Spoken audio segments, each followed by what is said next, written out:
مرکز نظام الدین کے خلاف بغاوتوں کا سلسلہ پرانا ہے۔ پہلی بغاوت مرکز نظام الدین کے خلاف پہلی بغاوت 60 کی دہائی میں ہوئی تھی۔ اس وقت بغاوت کا طوفان حضرت جی مولانا انعام الحسن صاحب رحمۃ اللہ علیہ کی امارت کے خلاف اٹھا تھا۔ اس فتنے میں ایک بڑی ہستی کار فرما تھی، یعنی ایک میاں جی صاحب۔ حضرت شیخ زکریا رحمۃ اللہ علیہ نے مدراس کے لوگوں کو تیار کیا کہ لڑکیوں کے دارالعلوم مدرسہ جامعۃ الصالحات کے سرپرستی کے لیے مرکز نظام الدین والوں سے تقاضا رکھو کہ ہمیں میاں جی چاہیے۔ مشورہ ہو گیا۔ میاں جی نے فرمایا میری قدر تو مدراسیوں نے پہچانی، وہ چلے گئے، مرکز کا فتنہ ٹل گیا۔ دوسری بغاوت 70 کی دہائی میں مولانا رحمت اللہ صاحب میرٹھی نے کھڑا کی۔ بڑی نامور ہستی تھی، بڑے پائے کے عالم، مقرر، دبدبہ اور رعب والی شخصیت تھی۔ سارا دہلی اور یوپی ان کے ساتھ تھا۔ نوبت یہاں تک پہنچی کہ ان کے چاہنے والوں نے کہا کہ ہم آپ کے لیے نیا مرکز تیار کر دیں۔ فرمایا ہرگز نہیں، عمر کے آخری دنوں میں سب ٹھیک ہو گیا تھا۔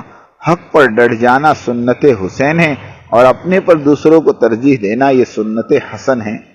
حضرت حسن رضی اللہ تعالیٰ نے ہاتھ میں آئی ہوئی امارت حضرت معاویہ رضی اللہ تعالیٰ کو سونپ دی، یہ سوچ کر کہ مسلمانوں میں کہیں خانہ جنگی نہ شروع ہو جائے۔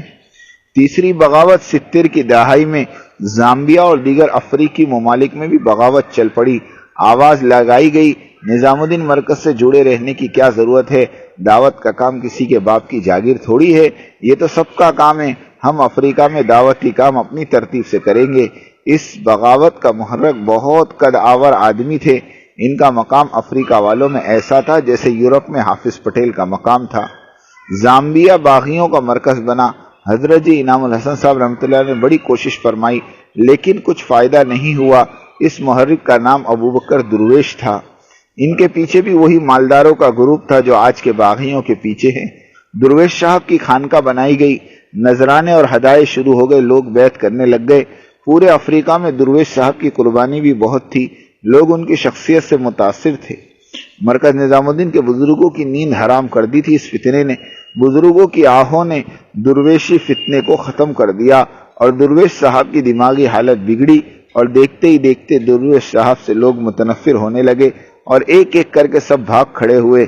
درویش صاحب تنہا کھڑے رہ گئے۔ افریقن توبہ کر کے نظام الدین رجوع کرنے لگے اور افریقی فتنہ دب گیا۔